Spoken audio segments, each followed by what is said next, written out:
Mais um caso muito esquisito envolvendo Damares Alves e um potencial desvio de recurso público. O que não é uma novidade no histórico de Damares, essas situações estranhas. O Ministério da Damares mandava dinheiro lá para a região norte e esse dinheiro sumia, não chegava no destino que deveria chegar. Já passou da hora do Ministério Público abrir uma investigação contra Damares Alves. Ela que é vista pelo segmento evangélico como uma postulante para disputar a presidência da República no lugar do Bolsonaro. Já começou até campanha para ela. E se você acha que Damares não tem chance, ela é muito ligada, pelo menos, ao André Valadão. Na sua opinião, esse caso envolvendo esse programa da Damares Alves é mais um caso estranho? Você acha que Damares deveria ser investigada? E mais ainda, você acha que Damares tem força para ocupar o espaço do Bolsonaro? Deixa o seu like se você concorda comigo que esse caso é estranho e Damares precisa ser investigada e se inscreva no canal. Esse caso é mais um desse triângulo das Bermudas existente lá na região norte envolvendo o Ministério da Damares, o Ministério da Mulher e dos Direitos Humanos. Porque o que aconteceu? 700 mil reais saíram do Ministério e foram lá para a Ilha de Marajó, sempre a Ilha de Marajó, num programa muito estranho para conscientização familiar. Esse programa assim, é simplesmente Deus nos acuda, podemos colocar assim, uma confusão só. Tem município que foi contemplado pelo programa, mas depois, quando você pega a discriminação no programa pela reportagem do Metrópolis, o município não tá lá. Tem município que recebeu o benefício, mas que não estava contemplado no programa. Uma grande confusão com cheiro de mutreta. Quando a Damares Alves foi perguntada pelo Metrópolis, ela falou o seguinte: o programa lá para a Ilha de Marajó, para o programa de apoio familiar, não era para os municípios, mas o dinheiro ia para instituições que atuariam nos municípios junto às famílias. Eu sei que você já deve estar falando, não, mas peraí, mas esse caso não parece com... Exatamente. É uma situação muito semelhante com o caso dos povos originários, porque de 2019 a 2022 houve um programa de saúde indígena. Nós detalhamos isso tudo, link aqui no card. E esse programa tinha dinheiro do Ministério da Damares.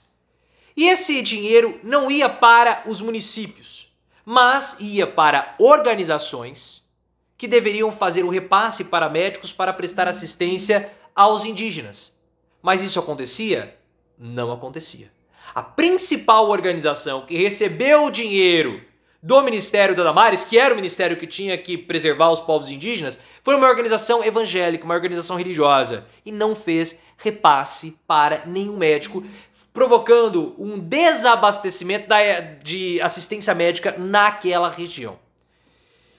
E o que chama a atenção, que assim, aparente modus operandi, né? Dinheiro para instituições e essas instituições, dinheiro público e essas instituições não prestavam o serviço que deveriam prestar. E chama a atenção pelo seguinte: a Damares parecia criar uma certa urgência naquela região de Marajó, do Pará. Lembram daquele caso muito mal explicado que ela falou que tinham crianças, né, que eram retiradas dos seus lares, obrigadas a fazerem situações indecorosas, tinham os dentes arrancados, e ela falou isso num culto religioso. Lembram dessa fantasia da Damares? Link aqui no card. Ela falou que o ministério tinha relatório sobre isso, relatório nenhum. E esse caso ficou por isso mesmo. O que parece que a Damares fazia, na época que ela já estava eleita senadora, era criar um senso de urgência naquela área específica, ou em determinadas regiões, para justificar o repasse de verbas públicas. Esse dinheiro não era para os municípios, mas sim para organizações que potencialmente desviavam. Então nós temos aí um modus operandi da Damares agir. Ela que quer ser a princesa de Marajó. Lembram desse caso? Link aqui no card. Um mico danado, ela falou que ela queria ser a princesa de Marajó. Ela ia dividir Marajó, todo mundo achou que ela estava brincando, né? Mas depois foi percebido que ela estava falando sério. Inclusive falando sério sobre sair como candidata à presidência da República. Ela falou, por que não falam de mim? Eu sou a princesa de Marajó. Uma situação estranha. Tudo o que envolve Damares é muito estranho e muito obscuro. É o caso dessas crianças da Ilha de Marajó, são os programas do ministério dela. Cadê o Silvio de Almeida para fazer um pente fino e meter o Ministério Público nas costas da Damares? Ele ameaçou, falou que ia fazer isso com a Damares. Por que não fez? E a filha da Damares foi adotada e não adotada? Muito estranho. O que não é estranho é a Damares se postular para a vaga do Bolsonaro, porque ela tem potencial para isso, eu não estou brincando. A Damares, ela segue a mesma linha do discurso religioso político que se transformou o bolsonarismo.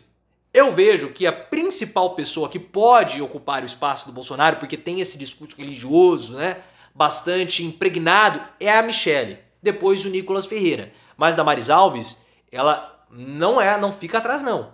Claro que Michelle e Nicolas, eles têm um discurso político mais afinado ao discurso religioso. A Damares não, mas ela tem condições de ter esse discurso, de adotar, porque ela segue esse cristianismo do ódio, do André Valadão, da Michelle, do Nicolas Ferreira principalmente. Já explicamos isso, o link aqui no card. E é esse cristianismo do ódio, cruzadista, inquisitório, que é muito aderente ao bolsonarista, porque é uma permissão religiosa para discursos pesados, discursos intolerantes. Inclusive, tem um site chamado o Fuxico Gospel. O Fuxico Gospel, que se auto-intitula, e aí eu não tenho como confirmar, mas eles estão dizendo nas redes sociais, que é o maior site de notícia gospel do Brasil. Esse site, o Fuxico Gospel, recentemente, faz aí uns 2, 3 dias, lançou Damares como candidata à presidência.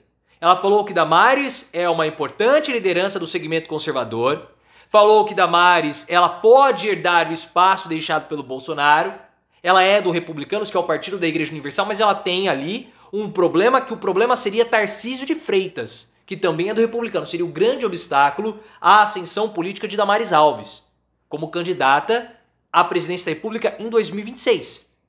Mas o próprio site, ele fala o seguinte: Damares tem um trunfo, que seria a união das igrejas evangélicas em torno da candidatura dela. Ou seja, já estão fazendo campanha.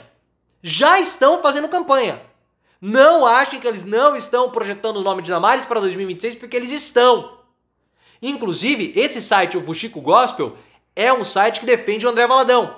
O André Valadão, ele é o maior líder da Igreja Batista da Lagoinha. Justamente a igreja que Damares Alves fez aquele discurso sobre o Jesus da Goiabeira. Foi lá que ele fez. Lá, inclusive, em Minas Gerais. E essa Igreja Batista da Lagoinha é extremamente poderosa no segmento gospel, no segmento cristão. O André Valadão e a sua entourage de irmãos e amigos, eles comandam o segmento de música gospel. Eles têm mais de 50 milhões de seguidores nas redes sociais, se você somar tudo. Não descarte a força dessas pessoas. São pessoas extremamente poderosas em um segmento que tem penetração social, um segmento que está ficando cada vez mais radical com esse discurso do cristianismo do ódio, que é o discurso bolsonarista, e Damares faz parte desse grupo. Eu não descarto a força dessas pessoas, inclusive para impulsionar a candidatura de Michelle, Damares. Se a Damares não sair como candidata à presidência, ela pode sair como governadora do DF. É muito forte o discurso dessas pessoas e Damares tem chance, sim, de ser uma dessas herdeiras do espólio de Bolsonaro. Eu não a descarto.